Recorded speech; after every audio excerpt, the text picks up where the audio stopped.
In this series we're doing on black leadership, one of our launching pads for discussion is the Brown v. Board of Education suit in 1954. Yes. And obviously you were far from being thought of when it was decided, so you can't answer the question we ask most people, what did it mean to you? But I wonder if you have some sense of what it meant to you when you were able to understand that it had happened and were able to say, gee, because of this happened. Do you have any sense of that? I learned about it very specifically with, knowing that it overturned the Plessy versus Ferguson case. I learned about it, I would say, my 11th grade year of high school, because I was taking like an AP history course. And I must say, I was like, I don't think things have changed that much. But at the same time, here you are in the suburban school. And let me explain why I Okay. say that. Because in this suburban school, we're still extremely segregated. It was an optional school. So the class structure was like a pyramid, meaning, at the top, it was basically divided into levels, level 1 through 6.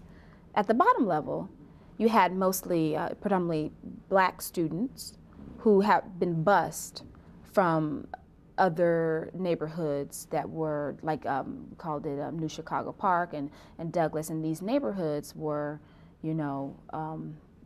working class or, impoverished neighborhoods. So at the bottom, you had like all these black kids who had been bused. And then above that, maybe you had, black and a sprinkling of Mexican kids. Then a little bit above that, mostly black kids, a couple of white kids. And as the pyramid went up to the top, the gradation of color got paler, meaning at the top, mostly white students in these AP classes, these college prep classes, and 2 or 3 black kids, me being one of the 2 or 3 or 4 or 5.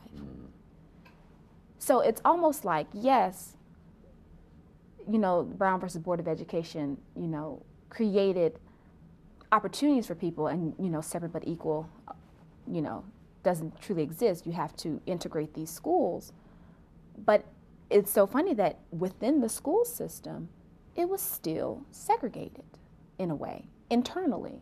And then I would say Memphis specifically, in 1973, when they started the busing, a slew of white parents took their children out of the school system and created their own private school system.